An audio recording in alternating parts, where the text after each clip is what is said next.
Assalamualaikum warahmatullahi wabarakatuh. Sebelumnya perkenalkan nama saya Mutia Putri Destianti dengan NIM B1011221068 merupakan mahasiswa Ekonomi Pembangunan dari kelas 7 sore. Di sini akan menjawab mengenai soal UAS Ekonomi Pembangunan Pertanian.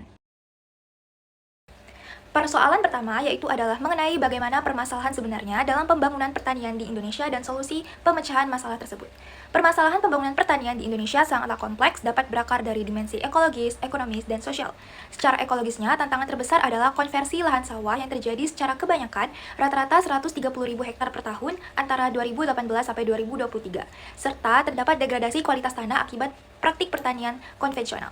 Pertanian modern di Indonesia sangatlah kebanyakan menggunakan bahan kimia seperti pupuk anorganik dan pestisida yang menyebabkan pencemaran air dan tanah serta meninggalkan residu berbahaya pada hasil panen, mengancam kesehatan petani dan konsumen.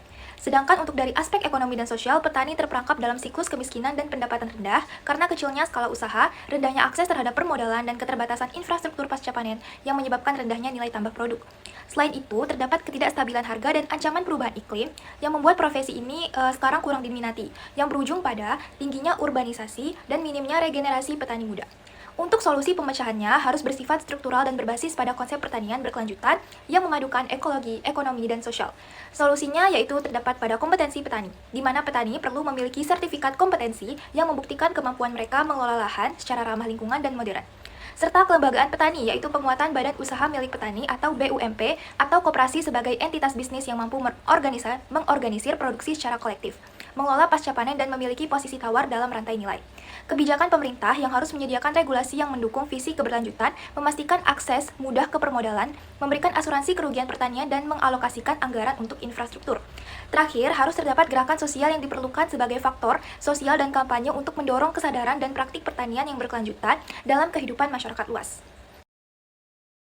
Untuk persoalan kedua adalah seperti apa kondisi pembangunan pertanian di Indonesia maupun di Kalimantan Barat saat ini. Apakah kebijakan yang dilakukan oleh pemerintah untuk menanganinya sudah tepat dan kebijakan apa yang sebaiknya dilakukan? Pembangunan pertanian di Indonesia secara umum masih menghadapi tantangan serius dalam 3 pilarnya, yaitu dari ekologi, ekonomi, dan sosial. Secara ekologis, ancaman utama adalah alih fungsi lahan sawah yang masih menjadi non-pertanian seperti perumahan, dan degradasi kualitas lahan. Praktik pertanian modern yang sangat bergantung pada bahan kimia seperti pupuk anorganik dan pestisida telah menimbulkan dampak buruk terhadap kesehatan manusia dan lingkungan. Secara ekonomi dan sosial, masalah utama adalah kemiskinan dan rendahnya pendapatan petani akibat luas lahan yang sempit dan kurangnya akses terhadap modal, serta rendahnya regenerasi petani. Sedangkan untuk kondisi khusus di Kalimantan Barat, yaitu memiliki potensi lahan yang sangat besar, terutama untuk tanaman pangan seperti padi sawah, serta perkebunan. Namun, pembangunan pertanian di Kalbar juga tidak luput dalam menghadapi kendala spesifik, seperti sektor pangan yang tertinggal, yaitu meskipun memiliki potensi, subsektor tanaman pangan di Kalimantan Barat cenderung dikategorikan sebagai sektor non-basis atau tertinggal dalam struktur ekonomi wilayah, berbeda dengan sektor perkebunan dan kehutanan yang menjadi sektor unggulan. Yang kedua yaitu ada produktivitas rendah, yaitu sektor tanaman pangan di Kalimantan Barat dikategorikan tertinggal karena rendahnya produktivitas akibat kurangnya akses terhadap teknologi, modal, dan SDM terampil. Selanjutnya terdapat ancaman iklim dan lahan kering. Perubahan iklim menjadi tantangan besar, sementara potensi besar lahan kering atau ladang atau huma belum dimanfaatkan secara optimal. Yang terakhir ada kelemahan dalam infrastruktur dan SDM. Pengembangan sektor unggulan di Kalbar terhambat oleh dukungan sumber daya manusia yang masih lemah dan dukungan infrastruktur dari listrik, gas, maupun jalan yang juga lemah. Evaluasi kebijakan pemerintah saat ini, yaitu pusat dan daerah, seperti program cetak sawah rakyat dan pengembangan padi gogo di Kalbar, menunjukkan upaya serius untuk meningkatkan produksi dan ketahanan pangan nasional dengan memanfaatkan lahan kurang produktif. Program ini bertujuan mulia dan terbukti dapat meningkatkan volume produksi beberapa daerah. Demikian pula, adanya peraturan daerah di Kalimantan Barat yang fokus pada pemberdayaan petani melalui pendidikan, penyuluhan, jaminan, luasan lahan, dan akses ilmu pengetahuan menunjukkan niat yang tepat untuk meningkatkan kesejahteraan masyarakatnya. Namun, kebijakan yang ada belum sepenuhnya tepat atau belum optimal karena masih berfokus pada pendekatan industrialisasi modern, seperti peningkatan IP atau indeks pertanaman, peningkatan volume produksi, yang berisiko mengabaikan prinsip keberlanjutan ekologis. Ancaman keberlanjutan seperti pencemaran, residu kimia pada hasil pertanian, dan ancaman terhadap keanekaragaman hayati masih menjadi isu serius. Kebijakan seringkali bersifat atas dan bawah dan kurang terintegrasi pada 4 kuadran tantangan utama pertanian berkelanjutan, yaitu dari kompetensi pertanian, kelembagaan pertanian, kebijakan pemerintah, dan gerakan sosial. Sedangkan untuk kebijakan yang seharusnya dilakukan harus berfokus pada sekadar kuantitas menuju kualitas, keberlanjutan, dan penguatan struktur ekonomi petani. seperti penguatan kompetensi petani dan local wisdom, yaitu wajib sertifikasi kompetensi petani. Yaitu pemerintah harus mewajibkan dan memfasilitasi petani untuk memiliki sertifikat kompetensi yang membuktikan mereka mampu mengelola lahan dengan prinsip pertanian berkelanjutan.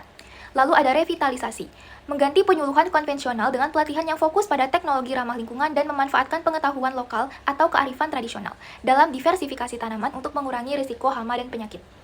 Selanjutnya, harus ada peningkatan kelembagaan dan rantai nilai, seperti mendorong korporasi petani atau BUMP, yaitu kebijakan yang harus fokus mengalihkan petani di Kalbar maupun Indonesia dari produsen bahan mentah menjadi entitas bisnis yang kuat, yang memiliki unit pengolahan pasca panen dan kemampuan negosiasi harga di pasar ekspor dan domestik. Lalu terdapat regulasi ekologis yang tegas, yaitu pemerintah perlu memberikan insentif bagi beberapa petani yang beralih ke praktik organik atau biopestisida dan mengenakan disinsentif atau pembatasan ketat terhadap penggunaan pupuk kimia dan pestisida yang melebihi batas minimum residu atau BMR. Untuk pertanyaan terakhir adalah berikan tanggapan mengenai peran dari petani milenial. Peran petani dari milenial sendiri adalah kunci bagi modernisasi dan keberlanjutan pertanian karena mereka membawa kemampuan unik sebagai agripreneur yang mahir dalam teknologi. Petani milenial menggunakan aplikasi dan media sosial untuk menjual produk langsung dan menerapkan teknologi smart farming untuk bertani secara efisien yang secara efektif dapat memutus rantai tengkulak dan meningkatkan profitabilitas. Namun, tantangan terbesarnya bukan pada ketidakmampuan menggunakan teknologi, melainkan pada hambatan struktural seperti sulitnya akses modal dan lahan, serta kebutuhan akan ketahanan mental atau mental resilience, yang tinggi untuk menghadapi ketidakpastian iklim dan harga pasar. Oleh karena itu, solusi yang paling tepat adalah mengubah paradigma pendanaan menjadi pendanaan berbasis risiko untuk ide-ide inovatif mereka dan memfasilitasi mereka bertransisi menjadi pemimpin pasar dalam komoditas unggulan lokal melalui penguatan kelembagaan yang fokus pada branding dan ekspor, menjadikan bertani sebagai karir yang berorientasi bisnis dan berdaya saing tinggi. Oleh karena itu, peran petani milenial harus dipandang sebagai transisi kepemimpinan berbasis komoditas unggulan lokal. Generasi ini memiliki peluang unik untuk mengangkat komoditas spesifik daerah, misalnya kakao di Sulawesi, kopi gayo, jeruk Pontianak di Kalbar, melalui digital branding dan sertifikasi mutu internasional, mengubahnya dari produk mentah menjadi produk yang bernilai jual tinggi. Kebijakan yang tidak lazim tetapi krusial adalah berinvestasi pada program inkubasi kewirausahaan digital pertanian yang tidak hanya mengajarkan teknik smart farming, tetapi juga memperkuat manajemen risiko keuangan dan membangun jejaring komunitas regional yang kuat. Dukungan permodalan harus diubah menjadi pendanaan berbasis ekuitas atau venture kapital skala kecil yang berani mengambil risiko pada startup pertanian, alih-alih sekedar hanya pada kredit bank konvensional yang menuntut agunan lahan yang sulit diakses oleh milenial. Intinya, keberhasilan mereka ditentukan oleh seberapa besar negara mampu menciptakan ekosistem yang merayakan kegagalan sebagai bagian dari proses pembelajaran wirausaha, sehingga mental para milenial tetap tangguh di tengah volatilitas sektor pertanian. Sekian untuk jawaban yang dapat saya sampaikan. Terima kasih.